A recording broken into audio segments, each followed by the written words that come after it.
No, what you get is an amazing marriage. Amen. Okay? That's the hope. That's the goal, right, guys? All right, you drink coffee this late at night, Rachel? Good for you. Still caffeine in there. All right, guys, seriously, though, we're going to start. So I don't know if I'm going to text you or whatever, because I don't want anybody to have any social pressure to say, oh, yes, I definitely want to come. I want to know what's real for you guys, and I'm still figuring that out myself. So I'll probably text you guys maybe individually or something. Where's all the better halves tonight? I say that. Okay, I got to start. I got to get focused here. I usually pray to get focused. Father, help me, please, stay focused. Guys, we're going to wrap it up, and I want to get to work. We're going to get moving. I want your full attention. If we can shut that door, Guy and Adelia. Hey, welcome. There's the better half. Well, the other half. Sorry, I'm getting myself in trouble. Tan and Kurt, you made it. Wonderful, wonderful, wonderful. Guy, if you can shut that door for me. Thank you, sir. Thank you, sir. I know you're rushing to your seat. Okay, I want to get started. Session 8. Session 8, you guys. I mean, I know we did this like I think last time. Can we just do this again? Round of applause for yourselves for making it this far on an 8-week course. You might as well get caught all this credit for this. It was so long. Seriously. So we're going to cover chapter 12, which is the final chapter tonight. And we're going to also add in what Gottman calls the afterword, which is a little section right after chapter 12. We're going to cover all of that. And it's not a whole lot of material, but it's really good. Really good. So I'm excited about this. I think it's going to be a strong finish. For those that just walked in, I'm probably going to send you out a text, probably individually, so there's no pressure, social pressure, regarding if we should gather for session 9, yay or nay. All right, here we go. Chapter 12, principle 7, 7th and last principle. So you'll notice with Gottman, we started off with the positive, like building up our love maps, our friendships, our fondness, our admiration and stuff. Then we kind of took a left turn and we dealt with solvable and unsolvable, solvable and perpetual / gridlocked problems. And now, like, he's coming back for this final chapter to go back into the positive stuff. Okay? So I always say you want to get healing from the past, but you have to have simultaneously a vision for the future. Where are you going? You right? And the reason why the vision for the future is so important, because we as humans are inherently drawn towards beauty. Whatever we find attractive or believe to be attractive, whether it actually is or isn't, that's debatable, we are naturally pulled towards. That is why I'll argue Gottman is talking about, in the last chapter, create shared meaning. Something Gottman says again and again in this chapter is, people don't often talk about this stuff. It's just not thought of. It's not like people are bad people, like so thoughtless, so careless. No, we just don't think to have these deep conversations a lot of times. So let's dive in. Create shared meaning. Oh, and I want to say this too, because this is probably my last chance to say it. A couple things. One, I believe that every marriage at some point or another, say you're married for 50 years, at some point in that 50 years, is going to struggle. Every single marriage. I don't think anybody escapes, including myself. So don't allow there to be a stigma attached to seeking help in those cases. Do you know the word therapist, what that means literally is healer? Like, get a therapist, get a counselor, get whoever you feel comfortable with. There's no shame in that. And what if you knew it could help speed up the process? Oftentimes it's helpful to have an outside party looking in. Now, if that should happen, it's really helpful for the counselor / therapist to be able to talk to both parties so they don't get just one side of things. But no stigma in that. No shame in that. Second thing I want to say is, I feel like practically Gottman is so comprehensive that the way I think of it is, you're either working the principles and experiencing the blessing in your marriage, or you're not, and you're struggling. I don't know how else to say it. The temptation can be, if we made a little progress, to go back to what's hardwired for us, to go back to our old habits. That's normal, let's say. but we got to be aware of it, because if you keep doing the same things, you're going to get the same results you were getting before, okay? So we got to be in this for the long haul. We can't just go back to old habits even though Gottman course is over. So these principles are comprehensive, as I said. So if you're going back to the old ruts, then you need to keep moving forward by what? Consistently working through all the exercises until completed, and then continue to review the material while analyzing your progress. So just because you didn't finish all the exercises, you may need to continue with that. So there's no hard and fast deadline, right? If you don't finish all the exercises by such and such time, you're automatically divorced. Like, that's not going to happen. So,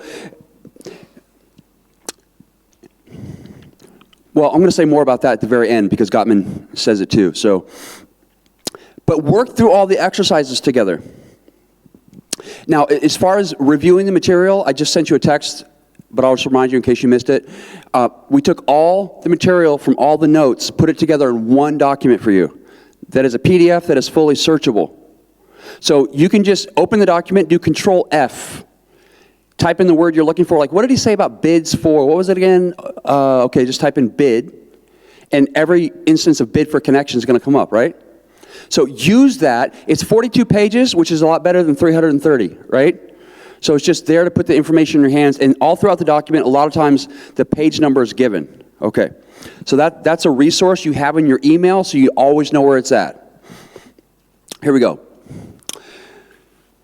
Okay, so Gottman says this, chapter 12, exploring and creating shared values, a shared microculture consisting of, here they are, customs, rituals, and the meaning underlying the story of your lives together is one of the most important ways you can experience unity, or what he calls we-ness, and feel deeply connected as a couple. What are your customs? What are your rituals? What is the story? What is the underlying meaning behind the story of your lives? So in order to accomplish the goal of creating shared meaning, which will bring you close to each other, you have to learn to be open and value each other's perspectives. Many times couples don't talk about the deepest goals and values. Sometimes couples don't even know what their own deepest goals and values even are. What are the most meaningful things to you in life, and why? And have you communicated those to each other through long, heartfelt, meaningful conversations and discussions? So, what are the rituals and customs, whether big or small, whether they surround the big holidays or the small day-to-day routines that matter to you, that matter to your spouse, and why are they important, and have you told your spouse? So what we have an opportunity for tonight is to look at just some examples of customs and rituals that you might find beautiful and say, you know what, we haven't been doing that, and let's build that into our lives. And in order to build it into your life, if it's important to you, you got to communicate it to your spouse why it's important to you so they can get on the same page with you. So what are the rituals? What are the customs that are going to make up, will end up being for you, your legacy that you leave behind when you pass on? Part of your legacy, a big part of your legacy will be the customs and rituals that you embedded into your family culture. A crucial goal of any marriage is to create an atmosphere that encourages each person to talk honestly about his or her convictions. You want a culture that encourages each other to talk honestly about your convictions. The more you speak candidly and respectfully with each other, the more likely there is to be a blending of your sense of meaning. So if you can hear each other, that sets up a scenario where your values can begin to blend together. That creates, as a result of all that, the sense of we-ness. Like you're on the same page, you're together in this. You think the same things about a lot of things. Okay? That builds a strong foundation. One example Gottman gives of doing this, and I love this example, so if you haven't done this, you should do this. One way to accomplish this is to get out what? Your family photo albums. You know the ones where the pictures are terrible, they're grainy from way back. I know you millennials don't know what I'm talking about, but and like they're like millennials are like, what's a photo album? it's paper copies of photos that we used to collect and put in books. If you have any of those, your parents do, or your grandparents, get those out and you walk through, hey, what was happening? What were the rituals and customs happening in these photos? Why was your family doing that and why was it important? Especially the ones that are important to you. Like, hey, my family always did this, and it was so special to me, and it's meaningful and important to me, so I'd like to incorporate that, if you haven't already, incorporate that into our family. And here's the meaning behind it. Here's the meaning behind it. And that brings you into your values, which we'll get to. Talk about the rituals and the customs portrayed in the photos. Explain what was going on in the photos and why it was important. Talk about your values, like what? Like loyalty and generosity that were instilled in you in your, guess what, here it is again, childhood. And then pass these on to your children. The more shared meaning you have, the easier it will be to cope with any conflicts that crop up. Again, the positive sentiment override. If you walk through your photo album and you talk about all the values and the rituals and the customs and why it was important to you, and then your spouse has done the same thing, that creates a lot of positive sentiment override, so that when the conflict comes, it's not nearly as devastating or overwhelming. The 7 principles create a feedback loop that ensures that as you work on each principle, it becomes easier to work on the others. So that's why I said at the very beginning of this course, it's a package deal. All right, so in this whole idea of creating shared meaning with your spouse, and then, as Gottman says, passing that shared meaning on down to your children intentionally. And the way I often put this is, I like to ask, especially the men around here, what are you about? What is your family about? What are the things that you value the most? And have you taken the time to have conversations with your spouse, with your children, to communicate what's important and why it's important? Because those are the things that are going to end up, as I said, being your legacy. So he lists 4 pillars of shared meaning. Pillar 1 is the rituals of connection. Rituals of connection. Rituals and customs is how cultures, for all history and around the world, have passed on their value system to the next generation. Okay? Just think of rituals and customs as a vehicle for passing on a value system, a specific value system, one that you obviously find worthy.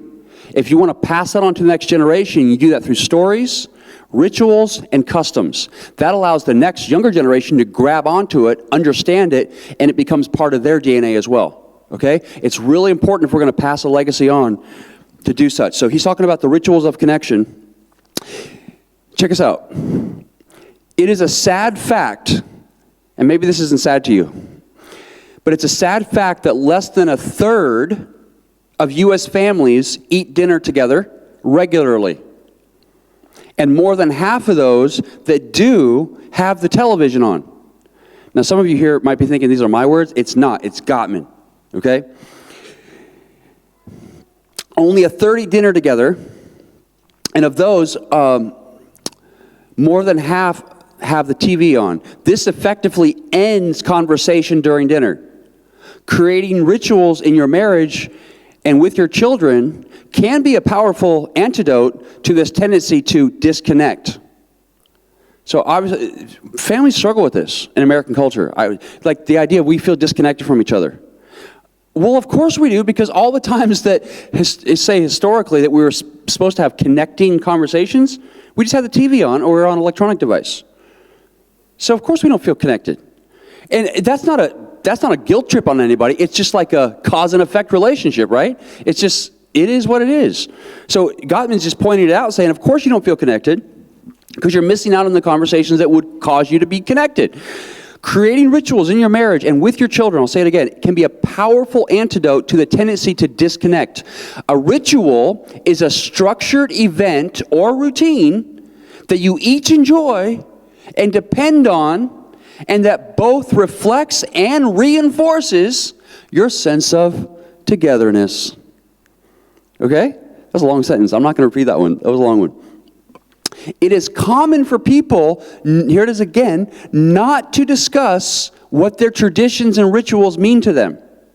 It is so important that couples create rituals that are intentional and meaningful, which begs the question, where do you, as a couple or as an individual, where do you derive meaning in your life and in your relationships? Where's your sense of meaning come from? Can I share one of your rituals, Jeff? You mind? I think we're tight like that. A ritual that Jeff has had in his family that I've never been to, of course, I'm not invited, and you'll see why. He's done this since I met him, and way before, I'm sure, is every Easter morning, he's not going to be at church. Why? Is it Easter, right? I'm not.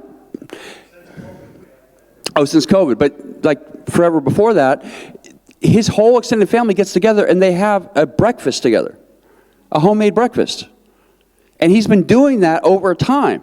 So, and now, what are the chances that after Jeff has passed on, that his grandkids are going to pass that on to their own kids?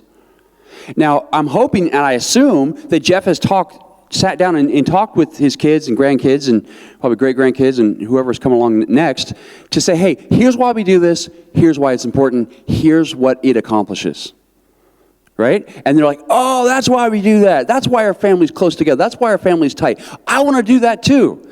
And now after Jeff does pass on, and his grandkids and great-grandkids and great-great-great-grandkids are doing the same thing, because they will, who are they going to be thinking about? Jeff. Right? It's beautiful. Think about it. Okay. And Sam, Jeff's wife, obviously. Sorry, I didn't mean to. Jeff and his wife, Sam. Absolutely. She's probably doing all the cooking. I don't know. You help? So you got it all. Good. You're all efficient. All efficient. So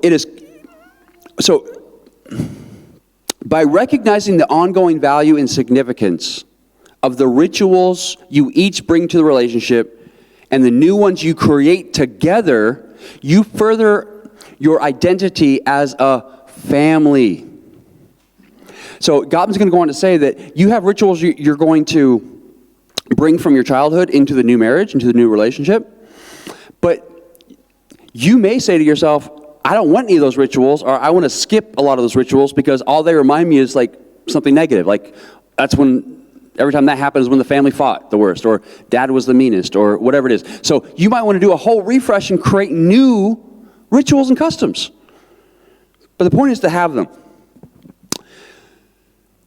The rituals don't necessarily have to come from your childhood. You can create new ones together. The longer you practice a ritual, the more meaningful and personal they become. Gottman gives the example. He's like 13 couples, I think he said, they get together over Thanksgiving, and they made it a tradition, a ritual, where the couples always talk about what they're thankful for. And he says, over the years, all the stories that the couples share with each other over the course of, I think, he said 13 years or 13 couples, they've gotten more personal and deeper.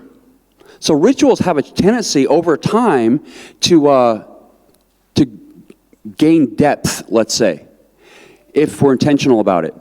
I have also found, working with kids over the years, that the first time you do something, they may complain a whole bunch, but then after it's over, you thought it was a disaster, like, when are we going to do that again? I'm like, wait, I thought you hated it. Like, no, it was wonderful, but you were complaining the whole time. But like, forget all that. When are we going to do it again? And then they'll ask you all the time until you do it again. Kids are funny that way. At least that's my experience. So I'm going to encourage you guys on page 265, when you have time, to take the Rituals of Connection questionnaire. Take the Rituals of Connection questionnaire on page 265. You'll find that in chapter 12. Pillar 2, support for each other's roles. What are your roles? What are your roles? Your marriage will feel more profound to the degree that your expectations of each other, what you feel your partner's place in the family ought to be, if they're similar. Do you see the husbands as provider and protector, and the wife as the nurturer? Or do you see the roles as supporting each other financially and emotionally equally? Is that how you see it? Discussing what your views are regarding the roles in your marriage so you can begin to share the same philosophy, create meaning and unity. So just so you know, the two main categories out there in the world and in culture are what we call egalitarian and complementarian. So if you use Google that, you're going to find. I'm more inclined to be complementarian. Do I need to explain that? I do. Egalitarian is the focus on we have equal worth. So I can have the same roles that my spouse can have and vice versa. Awesome. Complementarian says we are definitely, of course, egalitarian. Of course, we believe that both the sexes have the same worth. But we believe that in large part, there are different roles, and that's why Gottman lists them, because the primary ones that a complementarian would give are the man is to be the provider and protector, and the woman is inherently more of a nurturer. So we can have different roles, so we have a holistic expression, because together we create one flesh. But we're definitely of equal value. Both sides are going to say that, okay? Now, if I had to guess, with Gottman, having read the book, I would guess he's complementarian. But of course, he's not going to make a thing of it. But I'm just putting those categories out there, because if you want to Google it or read a book and find on it, you can see what both are, complementarian, egalitarian, read up on it, and then you can have a discussion with your spouse about what you guys want to believe. And if you haven't already, and you can build that into your culture together, okay? Egalitarian, complementarian. Spell which one? Okay, egalitarian, E-G-A-L-I-T-A-R-I-A-N. That should get you started. If you just do the E-G-A-L, Google's going to fill that in for you. Google's always want to know, like, oh, I know what you're going to type. I know what you're going to type, and it tries to autofill. Complementarian is like compliment, and then Aryan. Huh. Does that work for you? C-O-M-P-L-I-M-E-N-T-A-R-I-A-N.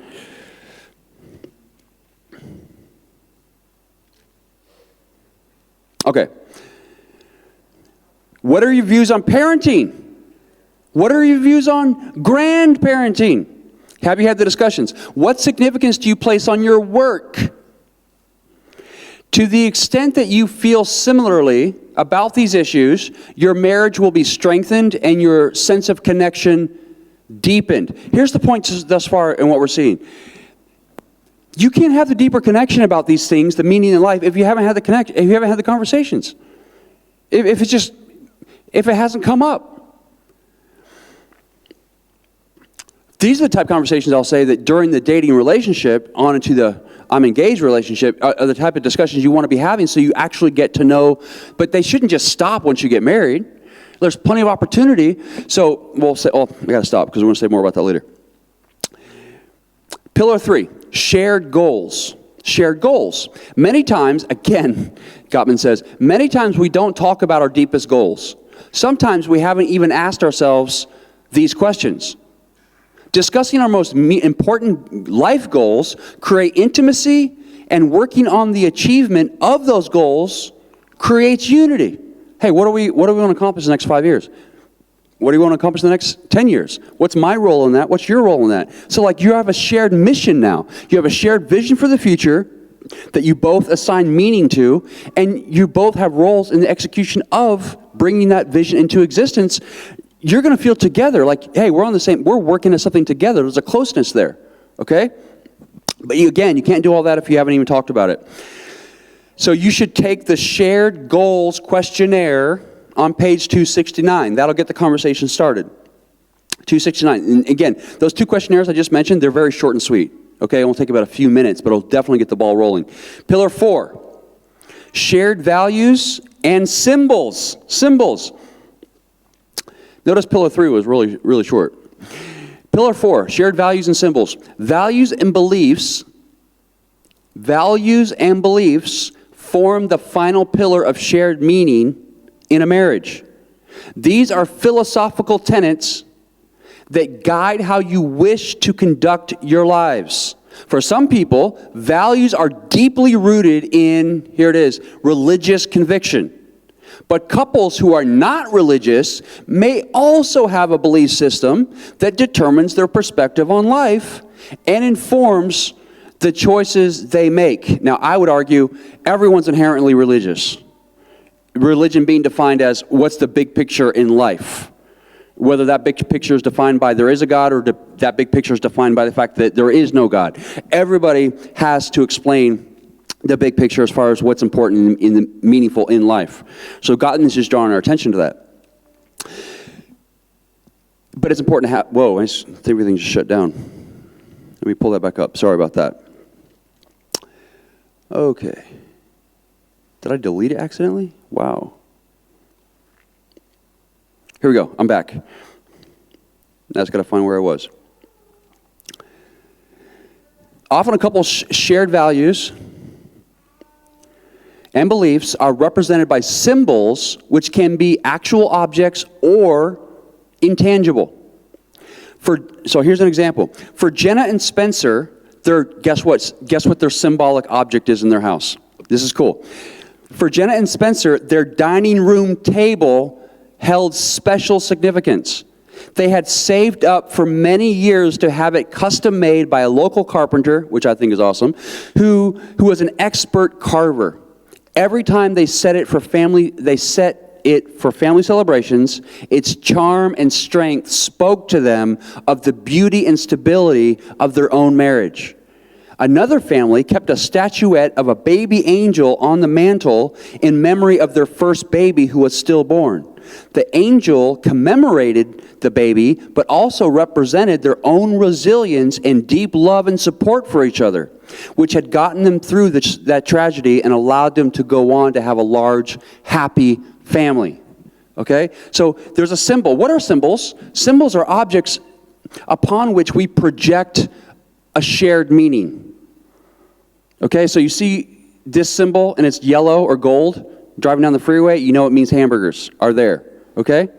We project, even the alphabet, we project the meaning on the symbol. So that begs the question, like, what symbols do you want to have in your house that you want to together project a meaning upon? Whether it's a dining room table or a statue of an angel that represents something very meaningful to you. Gottman goes on to say for other people it's having a cross in their home or some other thing. But there can be intangible symbols as well. Values that should be discussed include trust. Did I skip something? No. So it says shared values and symbols. Values that should be discussed, and these are good. What is your definition of trust? Here's my definition. What's your definition of fidelity? Like faithfulness and commitment in marriage. What's your definition? Here's mine. What's your definition of loyalty?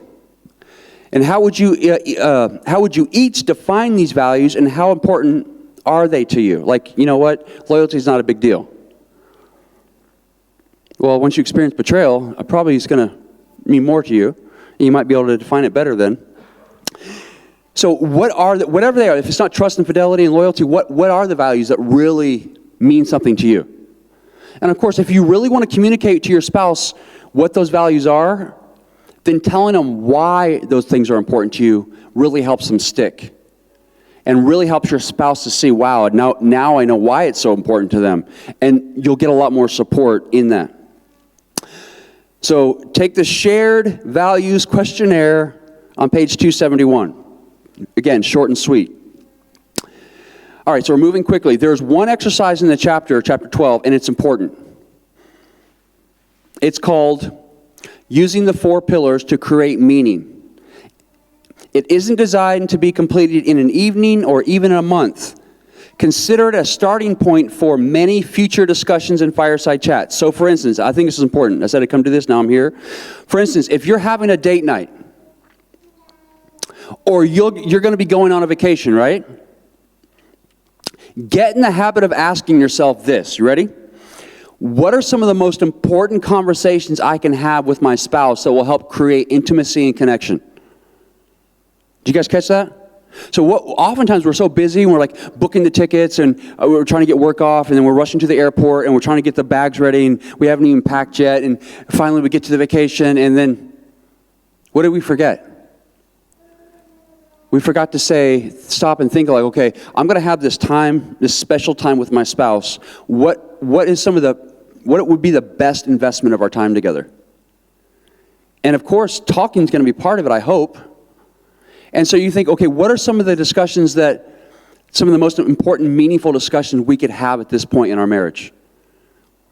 And hopefully, I mean, of course, I'm going to say, because I'm complementarian, that the men will take the lead in that and say, hey, let me just think. Gottman's given us all these categories, all these things to think about, for instance. What are some of the most important things we can talk through? Such that, and that might be the most important thing that happens on that vacation versus riding a jet ski or a four-wheeler.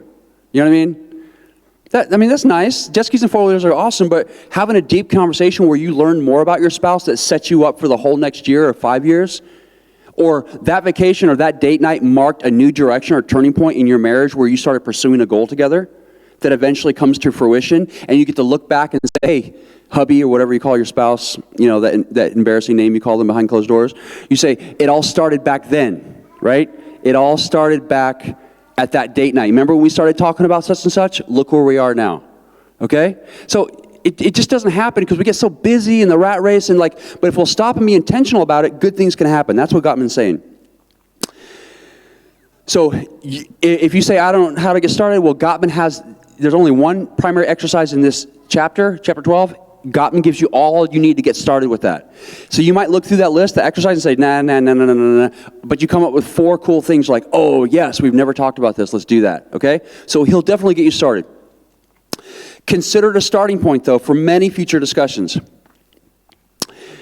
Where are we? Okay, so often we fall into the trap of just talking about the mundane things or merely reacting to what's going on around us, instead of intentionally and strategically taking the time to discuss the most important things. These times are also the opportunities to cast vision for the future, for what you want your life together to be like and why.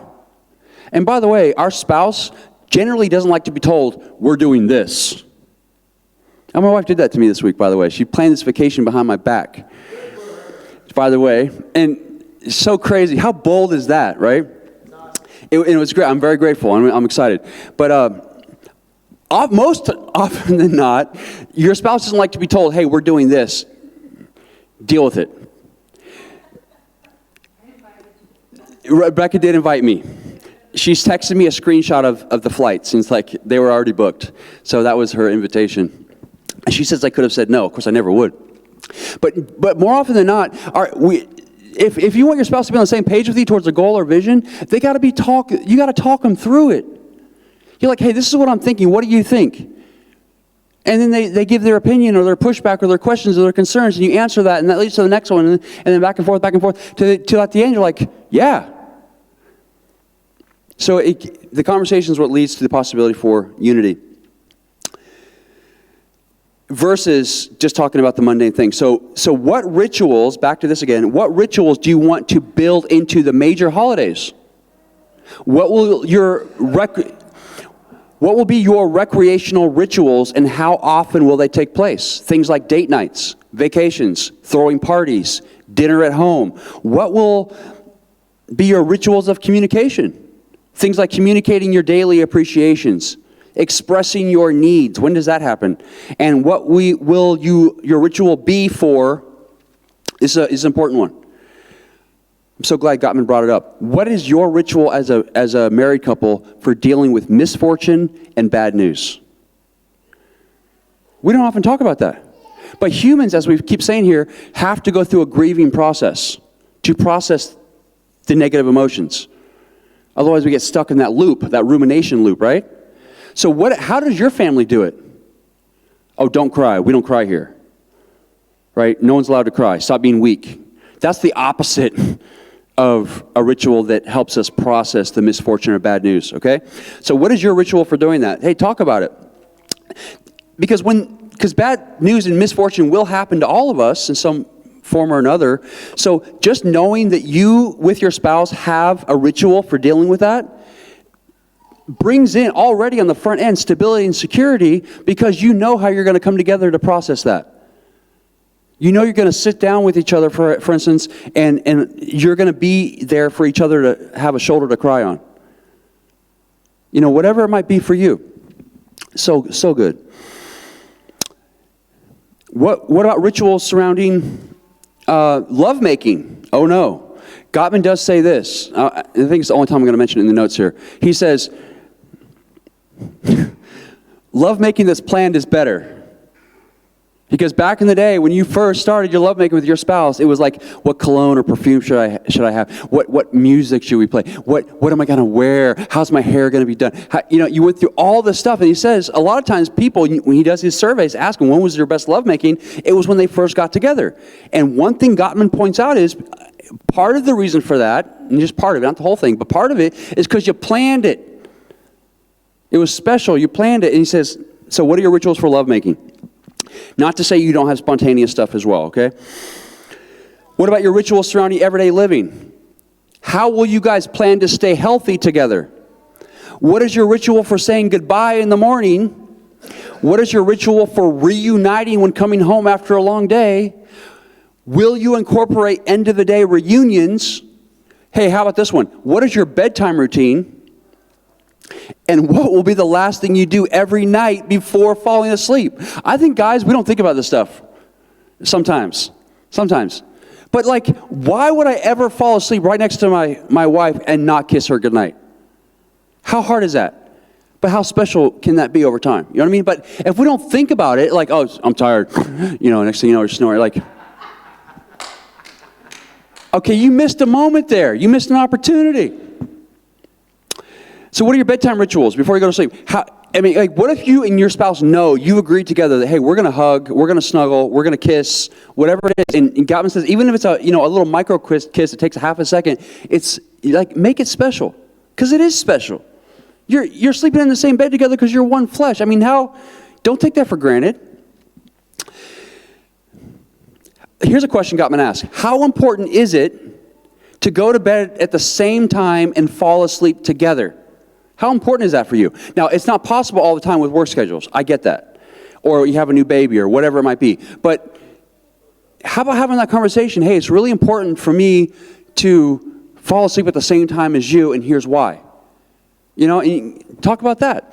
The exercise also includes having discussions regarding what you believe the role of husband, wife, father, mother, worker, friend, community, along with how each of these are ordered and balanced are. And maybe you haven't talked about that. Around here at the church, people say, God, my spouse, the church, my work. That's usually how it goes, right? But you need to have the conversation for you and your family. And I'll just highlight this one because I think this is one in our American culture, it kind of gets overlooked a lot of times or swept under the rug. But I want to say, because I did like 7 years of my life without this one, I found out the hard way how important it is. And the one I'm mentioning is community. Like, have the discussion about how important is community in your life.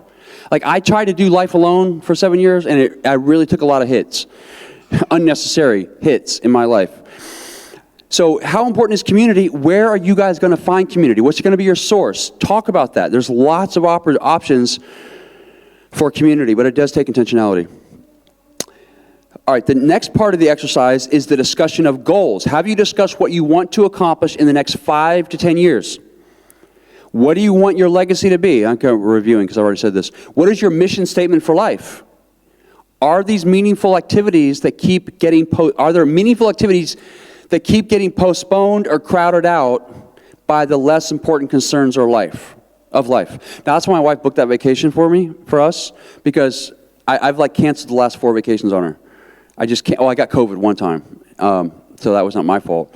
But, we, like I said, we went to Christmas Day. We were supposed to catch a flight to her family, and we were supposed to board the plane. They canceled the flight on Christmas Day. So yeah, we just went home and stared at the wall, and that was very memorable. What? That was a ritual. Yeah.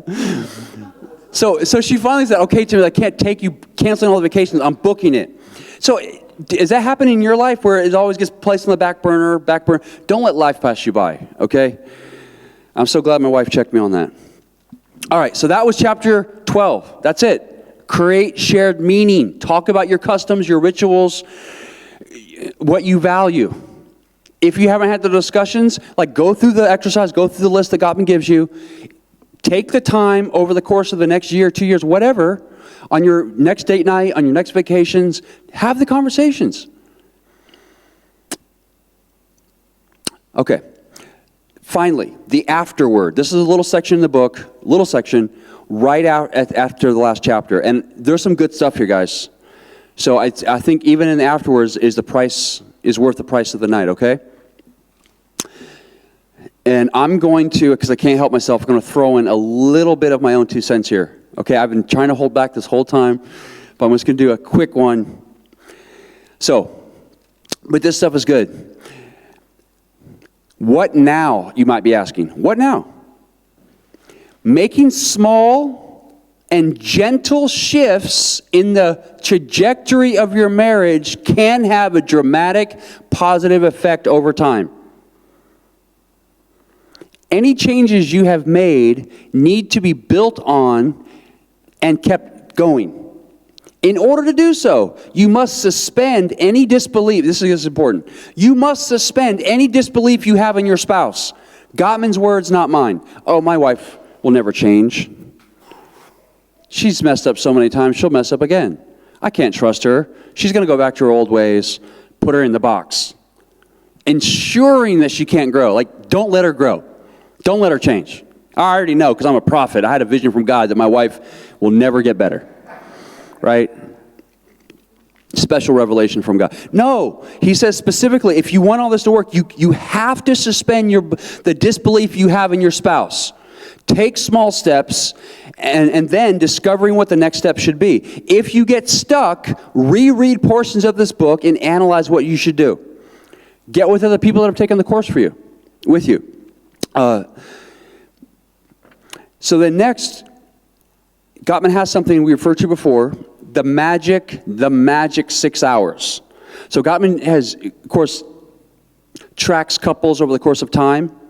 And one study he did, I think it was over after 9 years, starting with newlyweds. He goes back to them like 9 years later to try to come up with some patterns of like, why did some of the couples are so successful? And why are some not?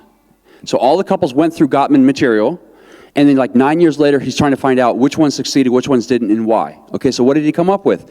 One of the major things that emerged out of that study was this, the magic 6 hours.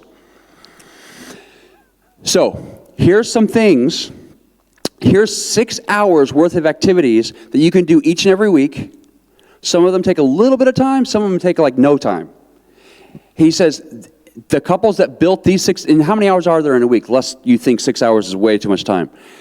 How many hours are there in a week? 168. So it's a small fraction of the time that we have.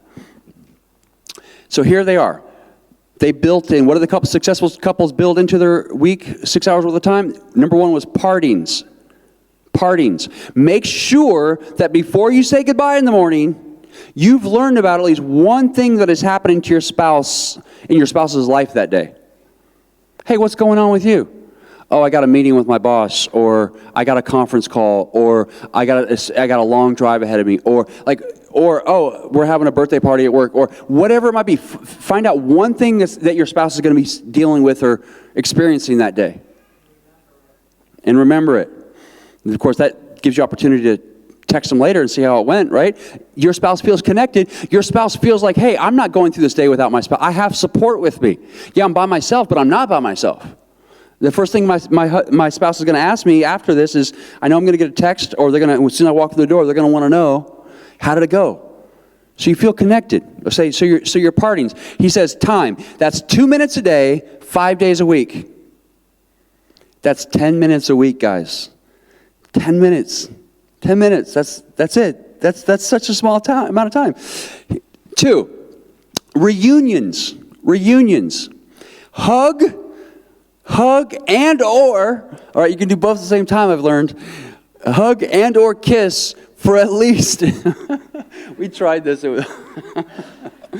for at least 6 seconds when you are reunited when coming home from work. 6 seconds. Engage in a stress-reducing conversation also at the end of each workday for at least 20 minutes. So, guess what happens when the hug, the 6-second minimum hug happens in the kiss? The oxytocin, the connecting, bonding hormone starts to flow, right? So they say. Because every time I hug my wife for 6 seconds, I'm like, am I feeling that hormone falling? Like, I don't know. Do I feel more bonded now? Like, way too analytical science. Like, stop it. That's not the point. Just hug your wife. But it doesn't take a long time. Just, why not do this? So if you do all that, 20 minutes times 5 days, that one, if you have that conversation at the end of each day, and hope you'll enjoy it, that's only 20 minutes each time, that's an hour and 40 minutes just for the reunions. Okay, next one is, thirdly, admiration and appreciation. Admiration and appreciation. Find some way every day to communicate genuine affection and appreciation toward your spouse. Genuinely say, I love you. Now, I would really like to know, over the course of our 18 years of marriage, how many days did I go without telling my wife I love you? I hope it's a small number. I really do. But why would I ever let one day go by? Because every day I've had with her could have been my last. Can you imagine? Like, if I have this ritual built in, and something happens to one of us, we never have to say, wow, I never got a chance to say I love you that last time. You know what I mean? Stuff like that. Stuff like that. So, that one is, here we are. 5 minutes a day, 7 days a week. That's just 35 minutes. So finding out something to communicate genuine affection and appreciation towards your spouse and saying I love you. 5 minutes a day, 7 days a week, that's 35 minutes a week. Next, affection. Affection. Show each other physical affection when you're together during the day. Make sure to always embrace before going to sleep. I love this. Check out this next part. God been saying always embrace before you fall asleep. But think of the embrace as a way of letting go of minor irritations that have built up over the day. In other words, always lace your kiss with forgiveness and tenderness for your partner. Isn't that beautiful? I love that. Because, you know, if my wife says, oh, I need a kiss before I go to sleep. Oh, I'm so tired. I'm just about ready to fall asleep. Fine, here's your kiss. That's one way of doing it. Do I recommend that? Definitely not. Don't do that. So I can say, you know what? This is like a little cleansing moment. I'm going to embrace my wife. I'm going to kiss her goodnight. And any of the irritations, because she's never irritating, but if there ever were, I'm just going to let all that dissolve, right? She's just precious, you know? So it's like a cleansing moment. So that's affection. 5 minutes a day, 7 days a week. That's 7 days a week, guys. You don't get 2 days off on that one. That's 35 minutes a week. Okay? Next one. Okay, I want to say this. The last two, there's only two more. The weekly date, that's date night, or date afternoon. And the last one is State of the Union meeting. Those two can be the same thing. Okay? State of the Union meeting. Like, hey, how are we doing? How are we doing? That's a good one, though. So you could do weekly date and State of the Union at the same time if you wanted. Just saying, if the time amount of 6 hours scares you off. Weekly date. This, just the two of you, time can be relaxing and romantic, a romantic way to stay connected. Ask each other open-ended questions that let you update your love maps and turn toward each other. Think of questions to ask your spouse, like, so are you still thinking about redecorating the bedroom? Where should we take our next vacation? How are you feeling about your boss these days? You're updating the love maps. When else are you going to do that? Date nights. By the way, I did come home this last week, and my wife had remodeled our bedroom. Another surprise I got this week. It was amazing. I really appreciated it. She solved a lot of problems we were having in our organization. So, but probably I didn't find out about that because I missed out on a date night where she would have told me. So it's my fault. So,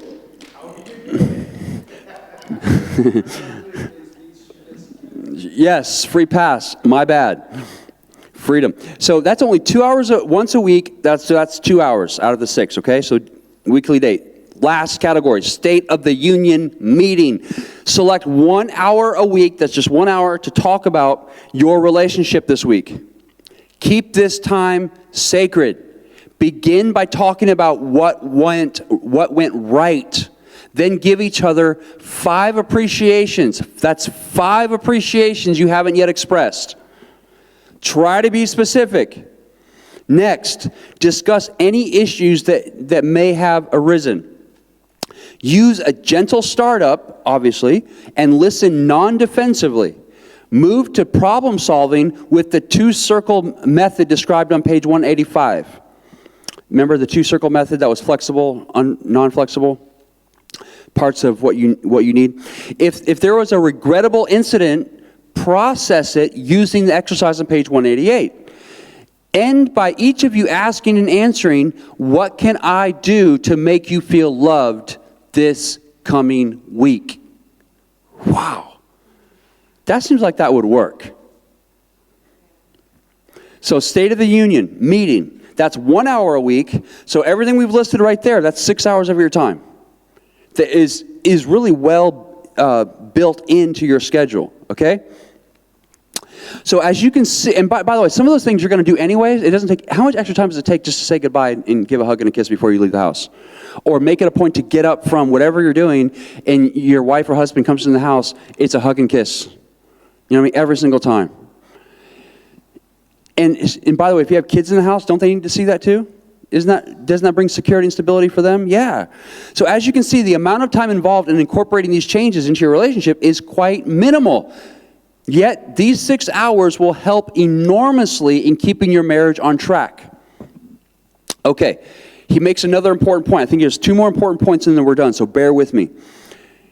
Here's a scientific conclusion he came to after doing studies with couples. This one's good.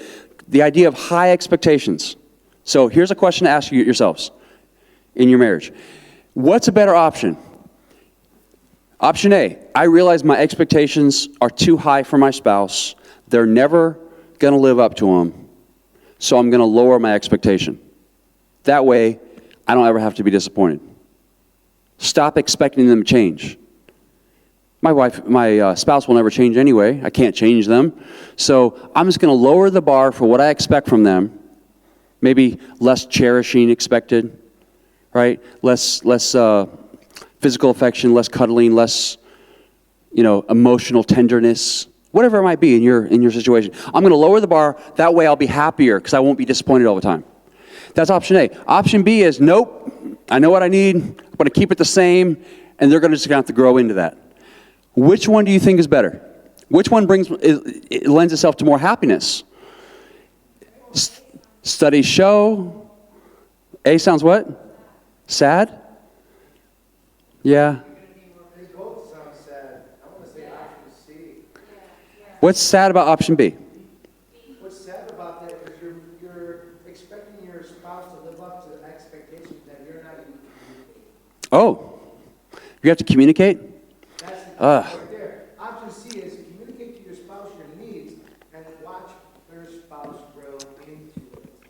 Okay, let's see what this survey says. Okay, high expectations. Some marriage experts claim that a significant cause of unhappiness in marriage is that husbands and wives just have overblown expectations of each other. By lowering these expectations, the argument goes, you become less likely to feel disappointment. Okay, maybe sounds good. Yet, research shows that people with the greatest expectations for their marriage usually wind up with the highest quality marriages. Who knew? So I'll say it again. People with the greatest expectations for their marriage usually wind up with the highest quality marriages. Now, pay attention, because he's gonna list what we're talking about, and it's kind of a heartbreaker if you understand what's being talked about here. This suggests that by holding your relationship to high standards, you are far more likely to achieve the kind of marriage you want than you are by looking the other way and letting things slide. The couples, check us out, the couples Gottman studied who adjusted to elevated levels of negativity, such as irritability, emotional distance in their marriage, ended up less happy or satisfied years later. So what is he saying thus far? He's saying, yeah, the person, the married person who says, yeah, my husband's just like emotionally distant, and I guess that's just the way he is, because maybe his dad was, or that's just normal for him. So I guess I better stop expecting, emotional connectedness or closeness with my spouse, because that's just how he rolls. Better just suck it up, and maybe I'll find a group of girlfriends, or hopefully not an emotional affair, because you're vulnerable in that case. But so stuff like that, okay? Maybe my husband's, or wife's just always going to be irritable all the time, so I'll just lower the bar. That's what God's talking about. But people that lowered the standard ended up less happy or satisfied years later. Check us out. Those who refused to put up with lots of negativity, who insisted on gently confronting each other when, say, contempt or defensiveness threatened to become pervasive, wound up happy and satisfied years later. Simple. Those that swept it under the rug, lowered their standards, less happy. Those that gently confronted it, worked through it, processed it, more happy.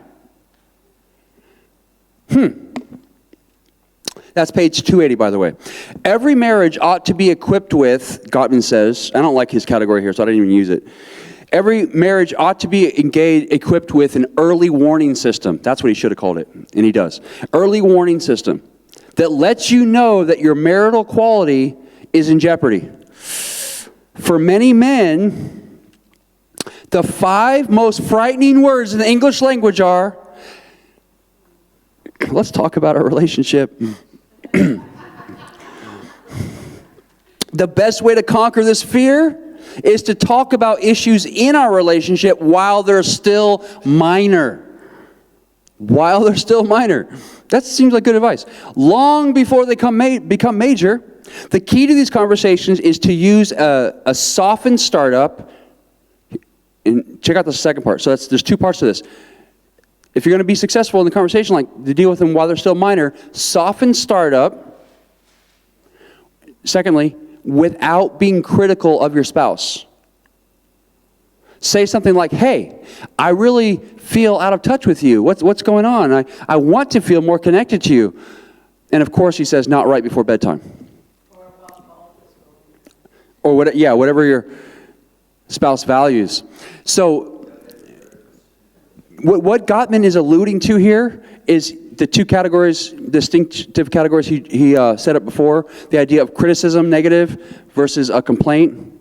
Criticism, I attack the person. Complaint, we're discussing a problem in a situation. Okay? That's important. Gottman includes a questionnaire, by the way, for assessing how your marriage is going in real time. And it's good. So if you find yourself acting irritably, feeling emotionally distant, feel a lot of tension between you, find yourself wanting to be somewhere else, feeling lonely, under a great deal of stress, etc., etc., etc., Gottman gives a list. We need to begin, if we're going to have good marriages, learn to begin when that stuff starts so we can recognize it, so we can begin to have the conversations and work through it. Like, your spouse may have no idea why you're feeling so stressed right now. And if they understood, they would come alongside of you and support you. Instead of like, he's just ignoring me. How dare he? Or whatever it might be. So you've got an early warning system. Pay attention to yourself. what you're experiencing. Communicate that with your spouse so you can get support instead of more rejection, perhaps. And Gottman gives a longer list than I just quoted, okay? Final word. He says, final word on criticism and gratitude. This is good. Again, this next part, 2 categories, worth the price of the night. He says this, there's no such thing as constructive criticism. All criticism is painful. Unlike complaints, which are specific requests for change, criticism doesn't make a marriage better, but inevitably makes it worse. Gottman has said that throughout the book, right? If I go after the person, it can't have a positive outcome for either one of us. It just can't. Not going to happen. What causes a spouse to be chronically critical? You've never met a chronically critical person, right? You never had a boss that you felt was always like finding the worst thing. My wife might say I'm chronically critical, by the way. It's a gift. I find if there's a problem, I see that problem. Like everybody else always sees everything that's right with it. Yeah, everybody sees that. That doesn't need to be pointed out. But my gift is to point out the one thing, that half of a 1% that needs to be adjusted. That's my gift. No, for my spouse, that might be my opinion of it. My spouse is like hypercritical. Always finds the problem. Like OCD is what it's like. What people like to use that term these days.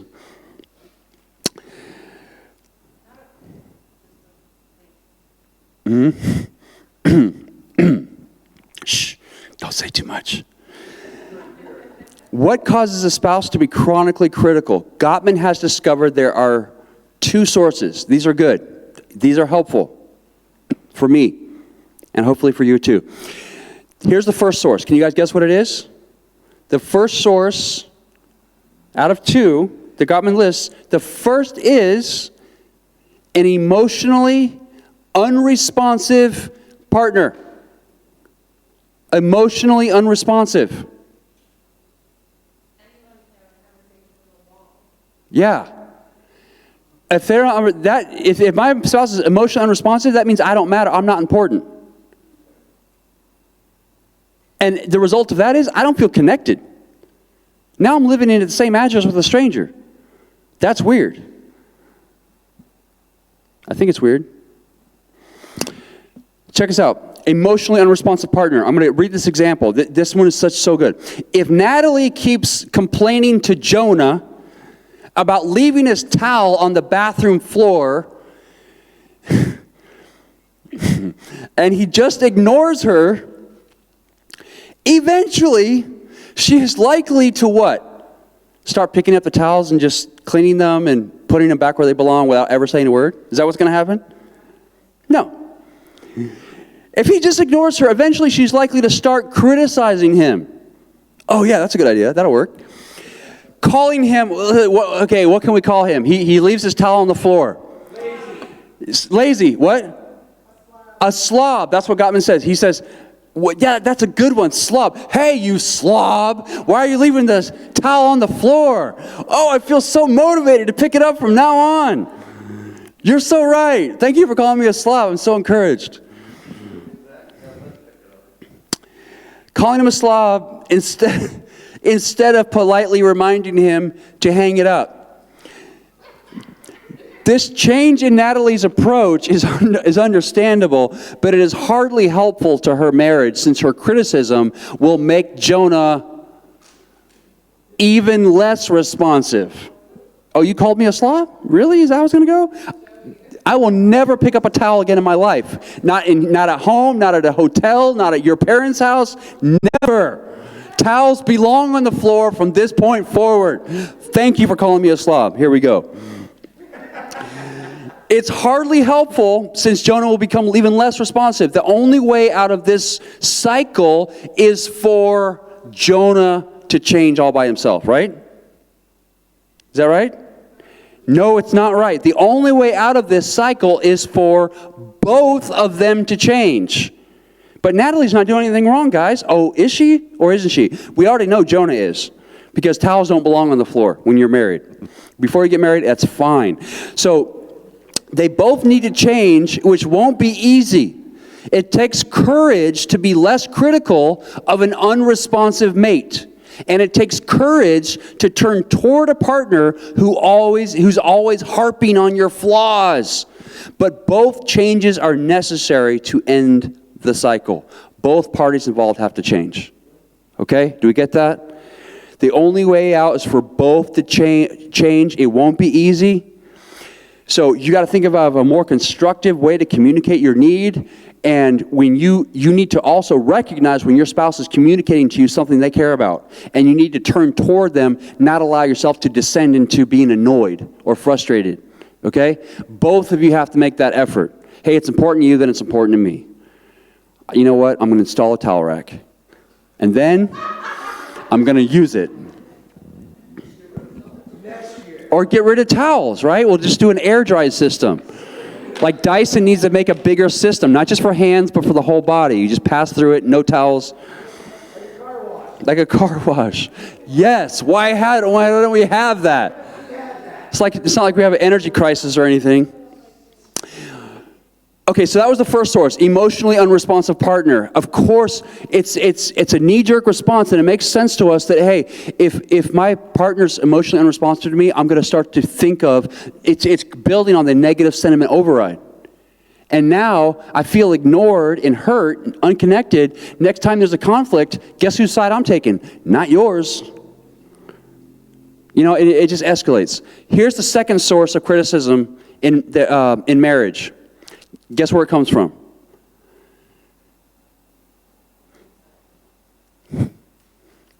From within. From within. This is an important category, everybody. I know I have this. Even today, just to be transparent with you, even today I have a hard time taking a compliment. I'd much rather not get a compliment. You know what I'm going to do if you give me a compliment? You know what I'm doing inside my head? I'm thinking about all the reasons why you're not really right about that.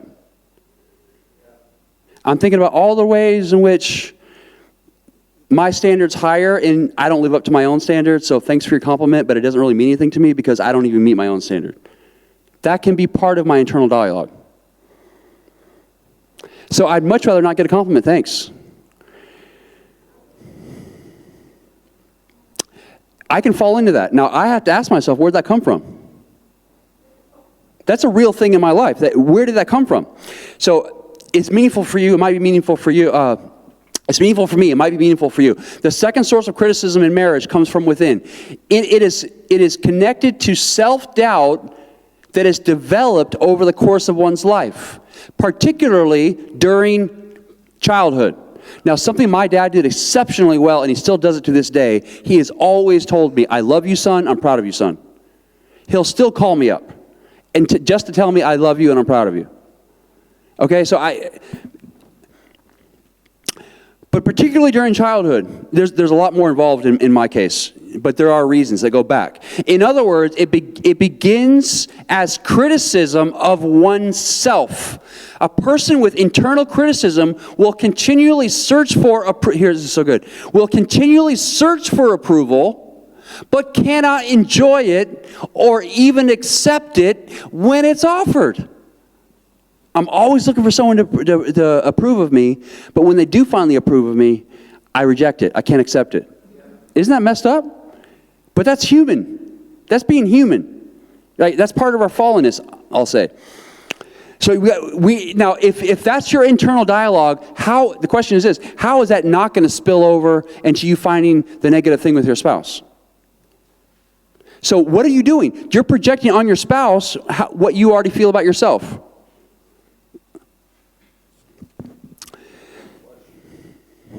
Yeah. If your mind has been trained to see what is wrong, what is missing, and not to appreciate what is there, then it's difficult to rejoice in what's right with your spouse and your marriage. Instead of focusing on your spouse's qualities, you will choose rather to focus on their flaws. This pattern reflects, check us out, statistic. This pattern reflects what goes on 85% of the time in marriages. If you consider yourself inadequate, you are always on the lookout for what is not there in yourself and your partner. And let's face it, anyone you marry will be lacking in certain desirable qualities. No matter who you marry, we can tend to focus on the flaws and take for granted the qualities. Of course, there's the good things. Let's forget about all those. Let's just take a magnifying glass to the flaws. That's what we need to discuss all the time. Gottman says, quote, if you recognize yourself in this description of the self-critic,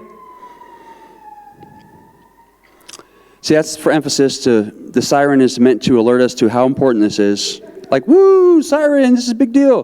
The best thing you can do for yourself and for your marriage, if you recognize yourself as a self-critic, is to work on accepting yourself with all your flaws. Now, I'm going to push back on this a little bit. I said I was going to do one Timothy pushback. It's coming up. It's fair warning. It's the idea of accepting yourself or loving yourself. Now, if you've been told that before, I would want to ask you, let's take a survey. How helpful was that for you? How'd that work out for you? Could someone come along one day and say, hey, you need to work on accepting yourself, forgiving yourself, loving yourself, and that just kind of solved all your problems? And that's not really a fair way to put it. Is that effective? For some people, for Gottman, he says it was effective for him, okay? We'll come back to that. He gives an example from his own life. One route towards this forgiveness, I love how he ends this chapter, the whole book actually. One route towards this forgiveness, the idea of accepting yourself or forgiving yourself, may be your personal spiritual beliefs. Spiritual beliefs often include prayers of gratitude that focus our attention on the many blessings in our lives. Okay, this is not a Christian book, it's a secular book. But how does he end the book? Spiritual beliefs. Why are those important? Gottman says because they often include prayers of gratitude. The point of the prayer of gratitude is to focus our attention, that is to say, to retrain our mind on the many blessings in our lives. Expressions of thanksgiving and praise are the antidotes to the poison of criticism and its deadly cousin, contempt. Gottman's advice, Gottman's counsel, Gottman's wisdom. You want to get rid of criticism, being a critical person? Focus on what you can be grateful for. Now, here's my interjection. I'm going to do this quickly because I can't help it. I can't help it. But I'm a pastor, so I can't help it, but I can help it. But I'm going to do it anyway, so I hope we have enough rapport where you'll bear with me. It's only going to take a few seconds. I'm giving you fair warning. In fact, in the notes I say this. Warning, the following is Pastor Timothy's interjected perspective and belief. Many people, here it is, quickly. Many people find the possibility of learning to love and forgive oneself to be impossible. I say many people, not everybody. I've heard for myself and for others I've seen when I watch lectures, podcasts, whatever, videos, I've heard other people comment in the same way. I found it in the written literature as well. For some people, they find it to be impossible. Some people not, some people yes. This is likely why Gottman includes the necessity of spiritual beliefs here in this section of the book where he does. Okay, he says, hey, here's what's helpful, spiritual beliefs. As humans, we often need, here it is, we often need something external to ourselves and greater than ourselves to change our internal dialogue, to change how we see ourselves and the world. Consider the following from the Christian perspective, and I want to give you one of my favorite quotes about what the gospel actually is, because in light of everything we've just said, consider the statement. As far as spiritual beliefs, the idea of forgiving yourself, loving yourself, accepting yourself. Here's the Christian statement. We are more sinful and flawed in ourselves than we ever dared believe. We're more sinful and flawed than we ever dared believe. Yet, at the same time, we are more loved and accepted in Jesus Christ than we ever dared hope. This is the only kind of relationship that will really transform us. Now, you look at that and you say, oh, you're trying to point out how sinful and flawed I am? Guess what? If our God knows that we're completely sinful and complete, He knows all that, guess what? There is nothing we have to be feel shame about. He already knows it. There's nothing that's off limits. I can come back into vulnerability. I can come back into community. I can take my armor off. He already knows anything. There's not like something hanging over my head where if they find out it's all over and I get totally rejected. He already knows it all, right? So here's the idea that the call to repentance is actually what's happening there is God is calling us out of our brokenness. He's like, come out of the things that are causing destruction, causing pain to you and others around you. That's why I'm calling you to repent. You know what I mean? So all I'm saying is this. Sometimes people need something greater and bigger than themselves to change the internal ruminating dialogue of self-contempt, self-disgust. The internal belief that not only am I not loved or worth loving, I'm not lovable. You see? So I'm communicating all of that as part of my own journey. My own journey and where I've come from and where I'm at now. That's why I very much relate to the idea of being a self-critic. So I'm just being transparent with you. Okay, that was the end of Pastor Timothy's interjection. Now back to Gottman. We're almost done here, guys. The final exercise called an exercise in thanksgiving is an important one. For instance, step one is for 1 week. Here's your homework. For 1 week to become very aware. It's the first part of a two-part. Check this out. I challenge us on this. How positive a person are you? How negative a person are you? And would your spouse agree with your assessment? Here's your exercise. It's so good. Here's the first part. Step one is for 1 week to become very aware of your tendency to criticize yourself and others. So right now, I want you to commit to this. Every time I'm critical, whether of myself or someone else, I want there a buzzer to go off in your head. Ding, ding, ding. Like keep track of it. Maybe even make a mark on your phone. Okay, that was once. That was twice. That was 3 times. Oh, that's 4 times. That's step one. And instead, shift your focus toward what is right. That's a choice. You can focus on, hey, well, here's the critical, here's the flaw, here's the error, here's what's missing, here's what's lacking. But you say, oh, Timothy, you're being critical right now. You can make a different choice. I can choose to focus on the positive and what I can be grateful for. And it has to be authentic. It can't just be phony.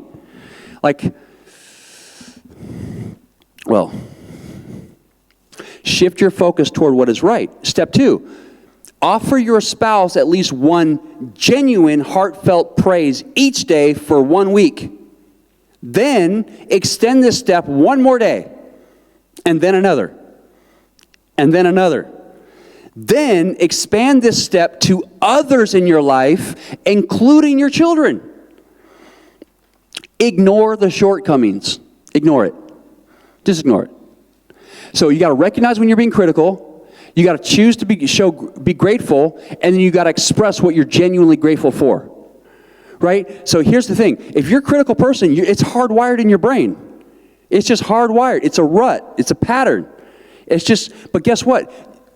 Neuroscientists talk about the neuroplasticity in the brain. You can choose. You can change.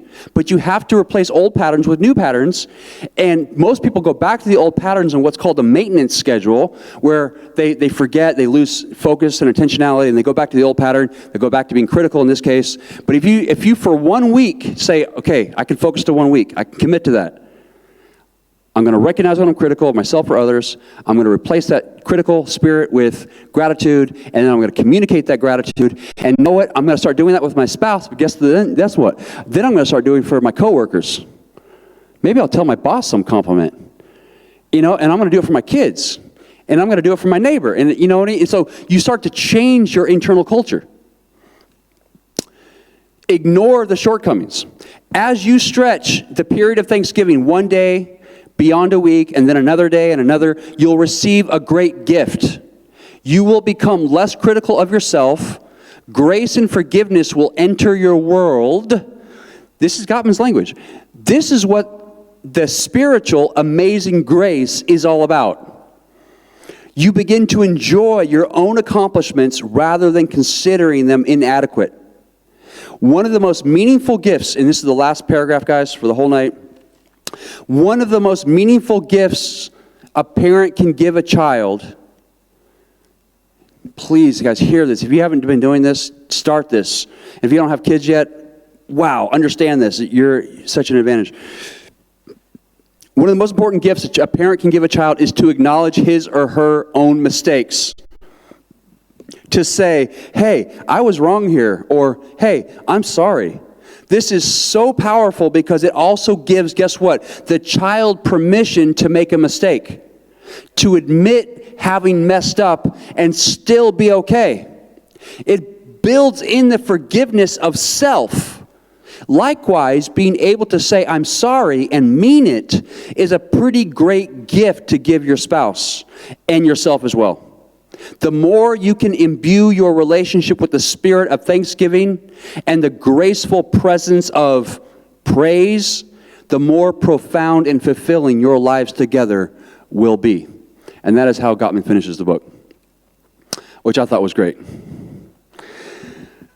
Whew. Wow, and it's already 8:23. So, I guess we're going to end it at that. I think it's great. Great homework, great way to finish. Maybe what I said earlier was enigmatic. I'm happy to explain what I was talking about there for anybody who cares to ask. I want to say this in closing too. Is anything that we, our church, our community can do to help anybody, whether you or some other marriage, we're big fans of family. We're big fans of marriage. We're big fans of family. And we see brokenness around us in our culture, but one of the primary ways we see and experience brokenness for all of us is brokenness in the family. So if we're all about trying to bring families back together, if there's any way that we can serve you or someone else, please let us know. I know there's stigma and it's awkward and whatever, but if there's something we can do, please don't hesitate to ask. Even if you forget the name of the book down the road, you want to contact us and say, hey, what was the name of that book? I want to recommend it for my friend. Whatever it might be, please don't hesitate. Cliff. Can you send me tonight's notes? I already did. So if you didn't hear it, I sent out Session 8 notes like I do every week, and then I sent you one document that ended up being 42 pages of all 8 sessions. What? You're pbbanker@yahoo.com, right? Well, I will resend that, Paul. I'm sorry. I'll make sure. JohnX4747 iCloud. Yes. Yeah. Anybody else? Another question about your notes. What you were adding there at the end. That's in the very end of your notes. It is. I actually put it in there. Good. And it should say warning, warning. It does say warning, warning. So you can skip right past it if it's offensive, or you can choose to read it, whatever. But I'm somewhat enigmatic. It needs more explanation to really get traction. But I think being reminded, like the thing that I know I need help with, is being reminded I don't have to be so critical on certain things. I think it's very easy for men to be hypercritical. like I said, it's a gift. No, it's not. But I mean, like, what if you're a building inspector?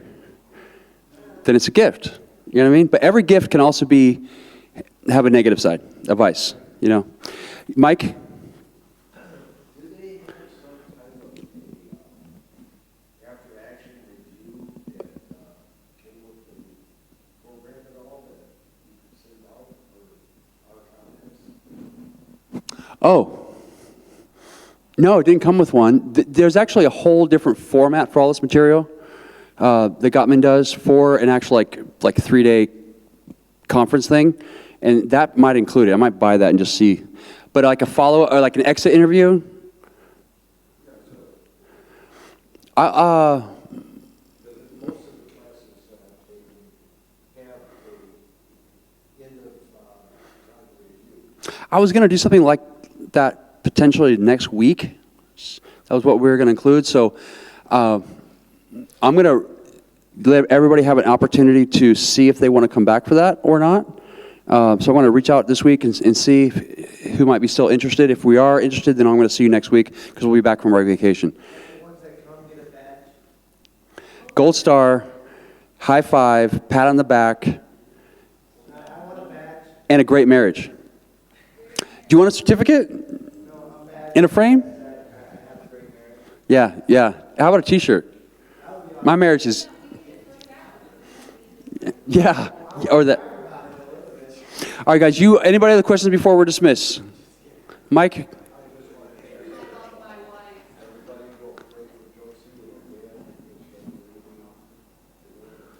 Yeah, Josie's head on her way to the Philippines this Monday. Her dad just had a heart attack, serious illness. So it's a little scary for Josie. So we will be in prayer for that, and we have been. Yeah. Anybody else before we close? Going once? Kurt?